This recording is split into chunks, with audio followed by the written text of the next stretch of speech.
So it's nearly Friday. So I thought since we're getting to that end of the week, we probably all need something to give us a bit of a lift to help us make it through to the end of Friday. And I think this video would qualify as that. This is a young couple who do quite a bit of travelling, and they've got a smallish channel, but they really seem to be quite genuine people, and they seem to have really embraced their time in Australia. Now, before I launch into it, I will just mention that the cat's been having crazy play, which has now unsettled the dogs. So it's either don't do a video at all today, or just jump in and hope that there's not too much crazy noise in the background. So I apologise for any noises that may occur in the background, but I am going to push on and hope for the best. So let's have a look at this channel that's called Get Going Travel, and I think this was a top 10 things of Australia. Hey everybody, welcome back. We are still here in self-isolation in Australia. We're flying back home soon, probably a few days from the time this video uploads, and we just wanted to look back at our time here in Australia and talk about some of our favorite things. If you are new to this channel, we are Jenny and Logan, and we left the US back in August of 2019. We traveled to 9 countries over the course of 2 months and ultimately landed in Australia in October of 2019, and we've been living and working here ever since. If you like this video or have watched any of our other videos and like those, please like, subscribe, and hit the bell to be notified when our next videos are posted. That usually happens once a week around midweek. We'd really appreciate it. It really helps us out. Well, they were pretty lucky that they did at least get to do a fair bit of travel before the dreaded lockdown. I'm guessing, though, that they probably didn't get to see much of Australia outside of New South Wales, because I'm thinking that for most of 2020, if I think back, that borders were still closed pretty much the entire year, weren't they? Thank you. So let's get into it. We're going to go through our top 15 things that we have loved about living here in Australia. We had a longer list, Yeah. but I had to shorten it because the video would get too long. It was hard to narrow it down because, truth be told, we have really loved living here, so there are a lot of things to pick from. Number 1, the weather. It's a beautiful day here in Sydney. Luckily, I guess we're leaving at winter time, so we've only really experienced the best part. It's just been nice, not too cold. When it rains, it rains. That is true, yeah. But we've loved it. Yeah, you don't really have to look up the weather too much. You can pretty much guarantee that 5 out of the 7 days of the week are gonna be sunny and nice. We've been very spoiled with nice weather. How incredibly refreshing is it to have a couple who have clearly experienced some of the yucky wet weather, and yet they're not complaining about it. They're saying we've been pretty spoilt because 5 out of the 7 days of the week tend to be pretty lovely weather. So definitely glass half full people, and it definitely makes for a positive video when people have this kind of outlook. And number 2, if you've watched any of our recent videos, we talked a lot about this in more detail, but we've really loved the laid back and relaxed culture, not only in the workplace, but just the attitude of Australians overall. When it comes to work, that means lots more vacation days and just a more casual atmosphere in the office. And then I guess when it comes to life here in Australia, Australians just tend to be more go with the flow, easygoing. It's been a nice atmosphere to be in. I'm willing to bet too that these are the kind of people that wherever they go, they make friends. And I'm thinking that they've definitely seen the positive side of Australia because they've come here with this positive attitude, and they do seem like really lovely people. They don't seem to be looking for any negatives, and they seem to have had a good experience. And yeah, we're a pretty nice bunch here, and we're a pretty laid back bunch here. But at the same time, if you come to Australia and you're a bit of a twat, you might not necessarily sense how cool and laid back we are, because we will treat people who are twats a little bit differently. We can't help it. It's just in our DNA, I think. And number 3, authentic Asian food options. So we love the food here in Australia. We've gotten awesome Thai food, Chinese, Vietnamese. Japanese. Doesn't end. It's all fantastic, and we're really going to miss it. So much. The more I watch these videos, the more I realise how spoilt we are here in Australia, because there are so many options for multinational cuisine. I mean, even here in Bendigo, I know it's one of the larger regional areas in Victoria, but even still, the choices for Thai, Chinese, Indian, Japanese food here are pretty awesome. And this is just in Bendigo. Head down to Melbourne, and yeah, we've got some pretty awesome Vietnamese food here as well. Go to Melbourne, and then the choices are just so much more. So, yeah, obviously this is from a Victorian perspective, but I think we truly are lucky here when it comes to choices. And number 4 is Merville, the town we live in, and just the Sydney suburbs in general. So we've spent most of our time in Australia living in Merville. We love the proximity to the beach, to the city. We love the town itself. We just said if we could plop Merville back home, we would be quite happy. Great place. So shout out to anyone from Merville. Now, I didn't get a chance to thoroughly explore Merville when I was there. I actually did a overnight Airbnb stay there several years back. And that was the night that I got my Chihuahua when she was a itty bitty little 8-week-old puppy. So my Chihuahua is a Merville girl, and that makes me like Merville. I know that sounds crazy, but no, I did quite enjoy the stay there. It was a really lovely Airbnb where I stayed, and because I was meeting a family member for lunch, I was given a recommendation of a really lovely deli, and they made an utterly sublime platter that I was able to then take for lunch. So yeah, definitely shout out for Merville. If I'm up your way again, I'll definitely have to explore a little bit more. So number 5 for our favorite things, I guess this is more specific to Sydney. Public transport has been great. Never needed a car, just had our Opal cards. Took the train and metro combination to work most days. For the most part, fairly efficient. Obviously, there were a couple rough, long, delayed mornings to get to work, but It happens. for the most part, thumbs up. I've had limited experience with public transport in Sydney, but I certainly have no complaints. Coming in at number 6 are the beautiful Sydney beaches and coastal walks.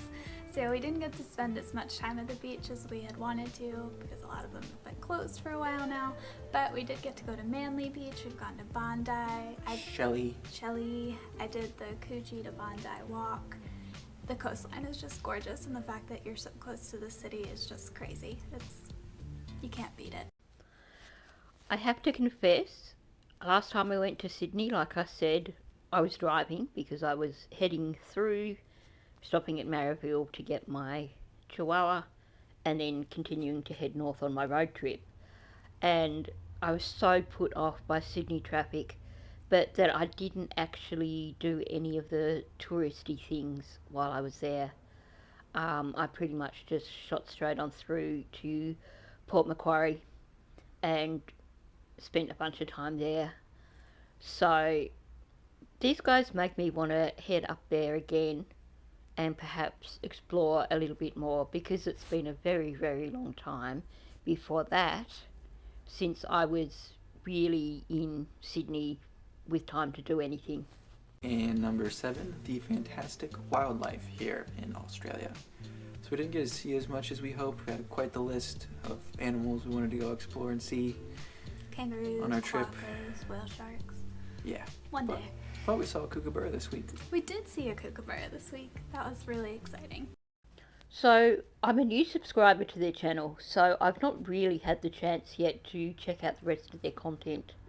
But I do hope that they've had the chance to come back to Australia and explore beyond New South Wales, because I think they would just absolutely love it. I think they would just adore Rottnest Island, and I think while they seem to enjoy the warm weather, I think they would love Tasmania just because of the amount of wildlife that is down there. I'm glad that they did get to experience the kookaburra because they're pretty cool little birds. And of course, I'm also glad that they did say at the start of the video that these aren't in any specific order, because for me, our wildlife comes in as, top 3 wonderful things about Australia. At number 8, we've picked the people we've met and the friends we've made. So overall, we've found Australians to be really friendly. We've talked about our Airbnb hosts a number of times. They're fantastic. We've made some really great friends through work, and we just really haven't had a problem meeting nice people here. Okay, this couple is definitely the poster couple for you reap what you sow. They do come across as really lovely, really genuine people, and they have this lovely positive outlook. So no wonder they made lots of friends while they were here, and no wonder they are saying that they love the people in Australia, because if I'd have met them, I would have thought they were pretty awesome people too, and I would have been one of those friendly Australians who probably went out of their way to try and tell them places to go and check out, and just to try and make them feel really welcome. And I'm gonna do number 9 too, because I drink more coffee than Logan does, but I have fallen in love with flat whites. The coffee here in Australia is to die for.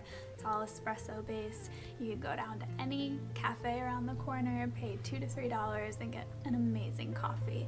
It is something I am going to miss so much when we leave. Starbucks doesn't fly here. You just go to a local place, get a great cup of coffee. It's the best. Not only are they nice people, but they recognise that you don't go and buy a Starbucks here, you go and get decent Australian coffee from a local cafe. So definitely big plus to these guys. And number 10, the Australian Open. Luckily we were here when things weren't locked down. In January, we took a quick flight to Melbourne and saw the awesome Australian Open for like $60 or something. We got a ground pass, saw so much great tennis, made it into a stadium. It was a great event. It was so cool. I really enjoyed that. Way more than I thought I would. It's more than just tennis. More than just tennis. And I'm not a huge fan of tennis, or I'm really not a fan of tennis, but I've heard so many people say how much they enjoy going to the Australian Open, and I, as a former Tasmanian, I used to know people that would make it their summer holiday every year to head up and spend time at the Australian Open. I'm just wondering, as cost-wise, if that was just for one day, because wow, that would add up. People who spend a week there, that would be an expensive holiday. number 11, the work and holiday visa. It's an awesome opportunity that you have if you're a certain age to come and live and work in a new place on the other side of the world. It's just a really great experience, how much opportunity you have here to travel, work, meet new people. It's just something I think is really neat about Australia. It's so unique, and we're so fortunate that we could take advantage of it. You'd recommend? Highly.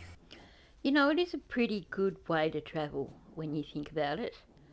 If you look at it, the other side of things, my sister, when she was in her 20s, went and worked as a camp counsellor in the US, and that pretty much funded her to then be able to do a whole heap of travel around the US after she'd finished there. So I can see the appeal in doing so. And I know people are like, well, don't tell too many people because we're just going to have this influx of people from overseas. But I think it really enriches our lifestyle when we do have decent people from overseas who want to come here and work because they are actually coming here to immerse themselves in our culture. They're a bit different from your standard tourist who comes here and wants to find where they can get their Starbucks and where they can go find their Maccas. Number 12 is something that I think we catch ourselves saying probably weekly. We absolutely love the international feel of Sydney.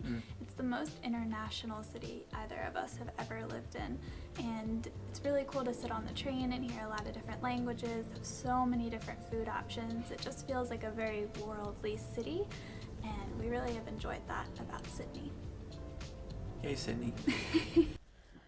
Now, I could just jump off now and have a look online to find out, but I'm guessing that Sydney is probably the most international city in Australia. When you consider it is the most well known, and weather-wise, it's definitely got a leg up on Melbourne. Sorry, Melbourne people, but it's true. But I would be curious to know other people's observations. Is it as multinational as what they're saying, or is it perhaps the area where they were staying? I know Marrickville traditionally used to be a very Greek populated area, but perhaps that's changed. I know that when I went through there last time, it was becoming quite a high-end market type area. So, but I think they're talking about the CBD as well here. So, yeah, I'm curious. And number 13, we're almost there. This one is for me. I really enjoy the terrible, crappy reality TV shows that they have here. I'm a sucker for Married at First Sight and The Bachelor. Love Island. Love Island, I've discovered. We don't have that in the US. And they have a UK version too, which I've been good and haven't watched, but not good, not quality TV, but really entertaining, and I have eaten it up. Sorry, Lucas. I guess that at least she admits to that guilty pleasure. They're things that I just cannot stand the thought of watching because they are so, so bad.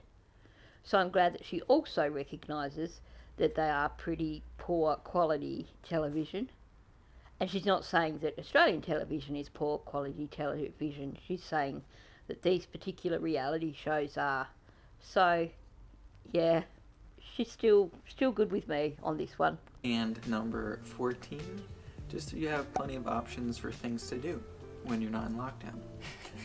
Yeah. You're close to the beach, you can go to the mountains, go for bushwalks, outdoor movie theaters, Cricket matches, music venues. It's just a great cultural hub. Always something to do. Can't be bored. Luckily, we've gotten to do a lot All of those things. things. Yeah, Except the mountains this year. no mountains.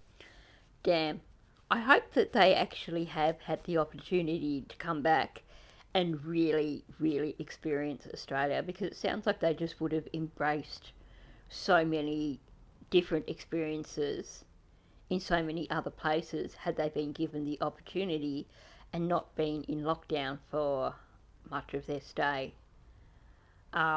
So if they've not already come back, I hope that they do come back.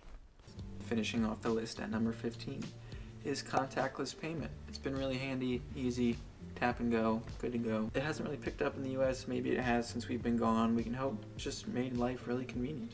Yeah, and we had it in the UK a couple years ago, and we just said, why don't we do this at home? This is so much easier. So it's a really silly little thing, but It's something. it's a nice perk. So the consensus seems to be that in terms of banking and digital banking, that America is just really miles behind. I mean, gosh, how long have we had contactless payments for? I'm thinking at least 8 years. 6, 7, 8 years. And we just take them for granted. And in terms of, bank transfers, I've heard people say that it's not as simple as that in the US.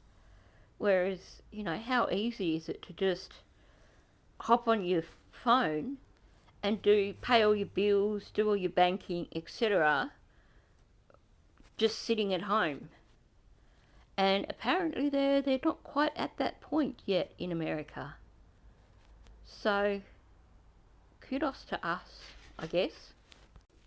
Well, I definitely really enjoyed that video. It was so positive, it was so refreshing, and it certainly makes me want to go and check out the rest of their content. So I'll leave the link below for the original video so that if you want to go check that out, you can. And of course, I will tag their channel as well, so you can just hit on the tag under the video. That will take you to their channel, and you can subscribe to their channel as well if you want to have a look at more of their content. So thanks for listening. If you're new, please hit the subscribe button, and please hit the like button, and leave your comments below. What did you think about this particular video, and is there anything that they did miss that you would add to this list of top 15 that is perhaps not mentioned in this video?